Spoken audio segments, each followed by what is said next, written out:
Bismillahirrahmanirrahim. Assalamualaikum warahmatullahi wabarakatuh. Alhamdulillahirabbil alamin. Wassalatu wassalamu ala asyrafil anbiya'i wal mursalin wa ala alihi wa ashabihi ajmain. Amma ba'd. Bersyukur kita kepada Allah Subhanahu wa taala yang senantiasa melimpahkan rahmat, nikmat dan kesempatan, sehingga dengan limpahan rahmat, nikmat dan kesempatan yang Allah berikan, kita bisa melaksanakan kewajiban kita sebagai seorang muslim, bisa melaksanakan kewajiban kita sebagai seorang mukmin. Salah satunya adalah menuntut ilmu, yaitu talabul ilmi sebagai seorang mahasiswa. Salam dan salam kita doakan kepada Allah Subhanahu wa taala agar senantiasa disampaikan kepada Nabi Mustafa Muhammad sallallahu alaihi wasallam, yang mana dengan perjuangan beliau, dengan pengorbanan beliau, kita bisa merasakan nikmatnya, indahnya Islam seperti saat sekarang ini. Baiklah, tanpa memperpanjang mukaddimah, saya akan melanjutkan bahasan tafsiran dari Quran surah An-Naml ayat 17 sampai 19. Sebelum masuk ke tafsirannya, saya akan bacakan ayatnya terlebih dahulu. A'udzu billahi minasyaitonir rajim. Bismillahirrahmanirrahim. وحشر لسليمان جنود من الجن والإنس والطير فهم يوزعون حتى إذا أتى على واد النمل قالت نملة يا أيها النمل ادخلوا مساكنكم لا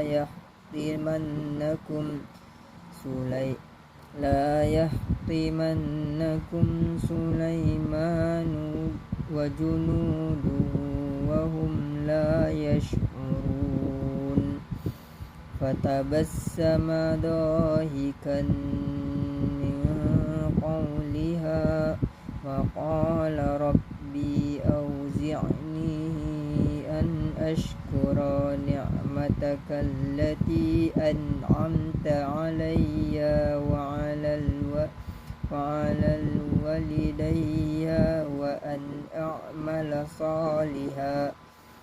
وأن أعمل صالحا ترضاه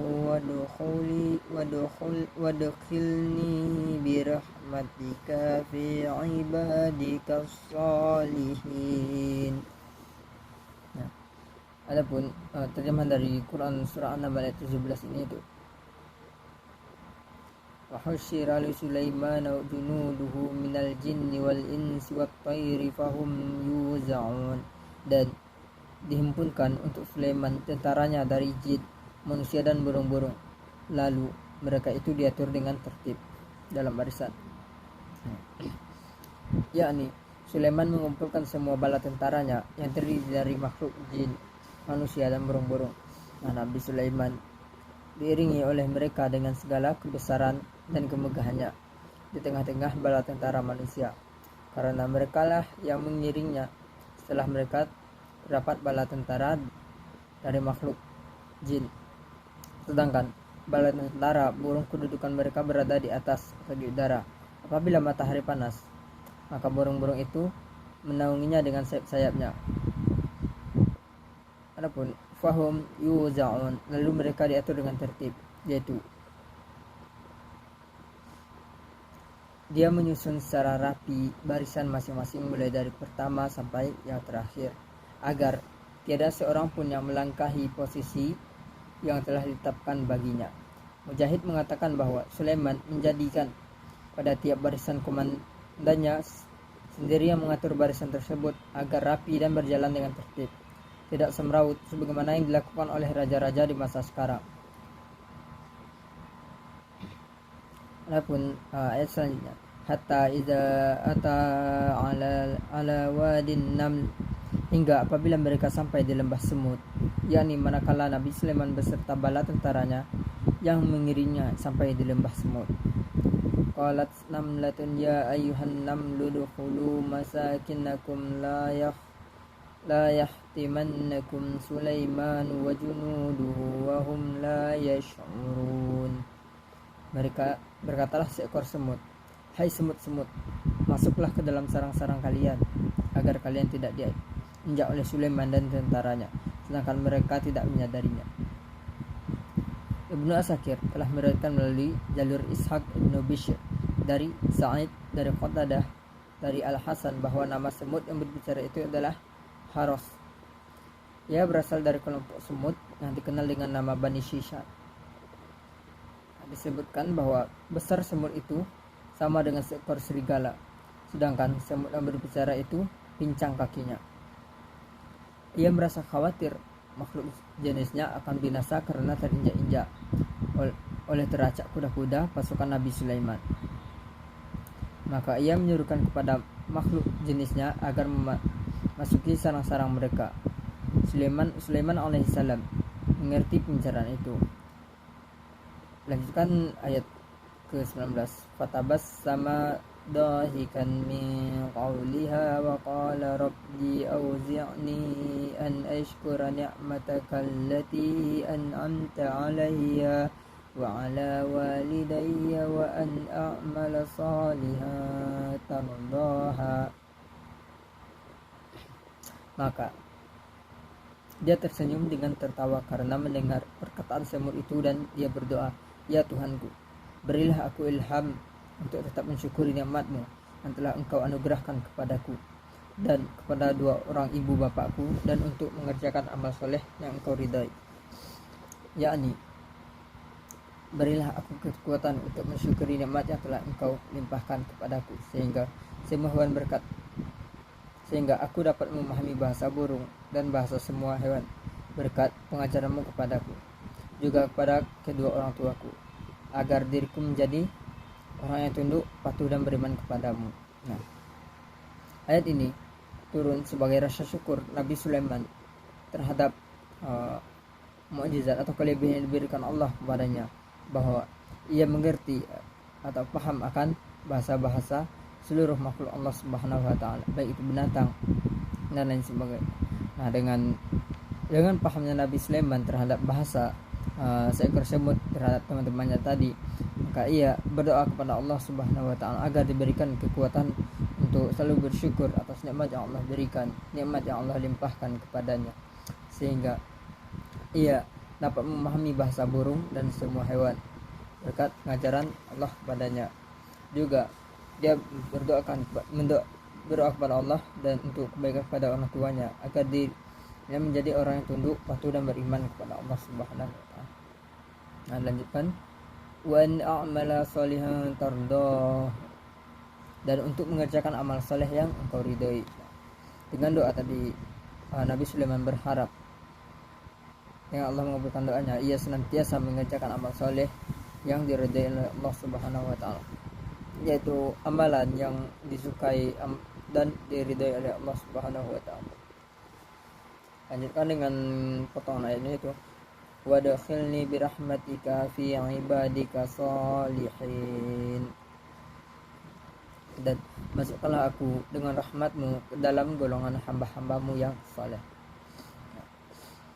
Yaitu apabila engkau mendapatkanku, kata Nabi Sulaiman, maka himpunkanlah daku bersama dengan hamba-hambamu yang saleh dan rafiqul a'la dari kekasih-kasihmu.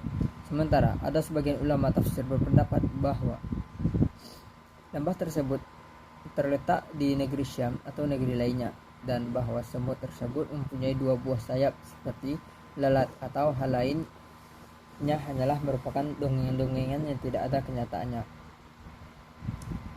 Nauf al-Bakkali mengatakan bahwa semut Nabi Sulaiman besarnya seperti serigala. Penukil mengatakan bahwa memang demikianlah saya jumpai dalam kitab salinannya memakai huruf ya, padahal sebenarnya memakai ba, yang mana hal ini merupakan keliruan dari penyalinnya. Hanya Allah lah yang maha mengetahui. Kalau memakai ya artinya serigala, sedangkan kalau memakai ba artinya lalat. Yang tersimpulkan dari kisah ini ialah bahwa Sulaiman memahami ucapan semut itu. karena ia tertawa. Hal ini merupakan suatu peristiwa yang sangat menakjubkan. Ibnu Abu Hatim mengatakan, telah menceritakan kepadaku kami ayahku, telah menceritakan kepada kami Muhammad ibnu Bashar, telah menceritakan kepadaku kami Yazid ibnu Harun, telah menceritakan kepada kami Mis'ar dari Zaid al-Amma dari Abu Siddiq An-Naji, yang telah menceritakan bahwa Sulaiman ibnu Daud alaihissalam keluar untuk meminta hujan. Tiba-tiba ia menjumpai seekor semut sedang terlentang seraya menghadapkan semua kakinya ke arah langit dan berdoa, ya Allah, sesungguhnya kami adalah orang salah satu dari makhlukmu.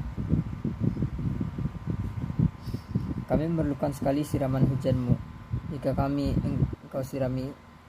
tidak engkau sirami kami, berarti engkau akan membinasakan kami. Maka Sulaiman berkata, marilah kita pulang. Sungguhnya telah ada makhluk selain kami yang membacakan doa istisqa. Dalam kitab Sahih Muslim disebutkan sebuah hadis melalui jalur Abdul Razak dari Ma'mar dari Hamman dari Abu Hurairah dari Nabi sallallahu alaihi wasallam bersabda,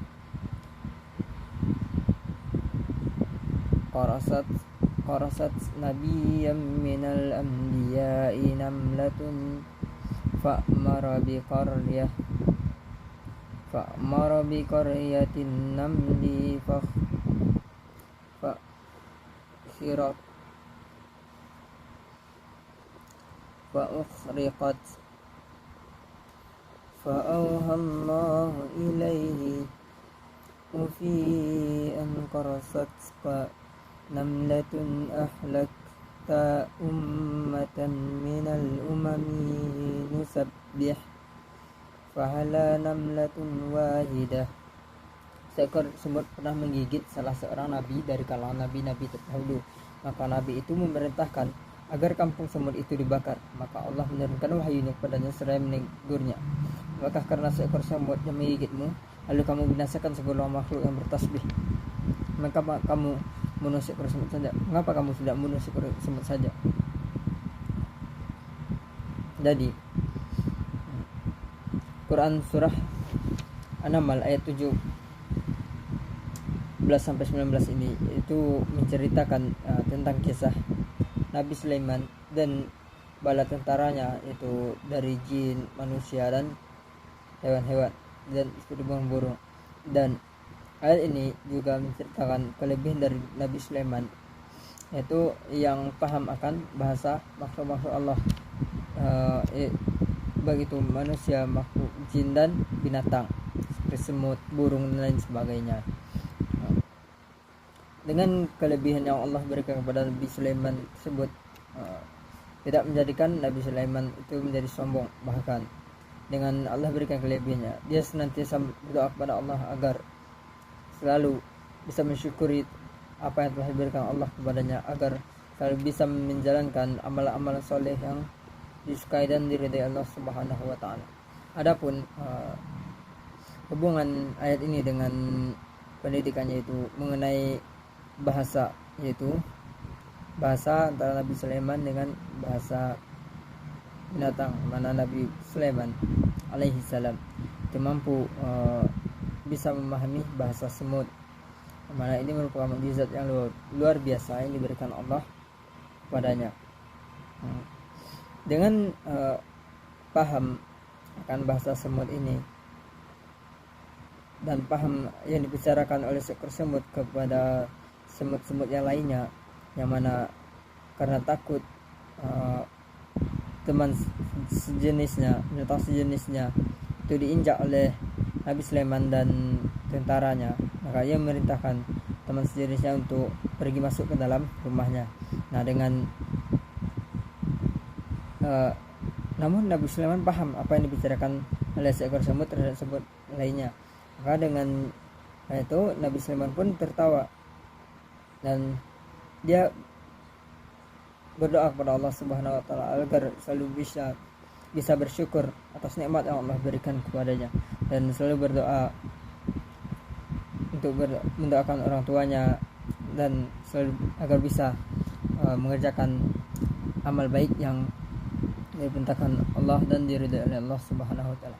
Mungkin hanya ini yang dapat saya sampaikan. Jika ada kesalahan dan kesilapan mohon dimaafkan. Billahi taufiq wal hidayah. Wassalamualaikum warahmatullahi wabarakatuh.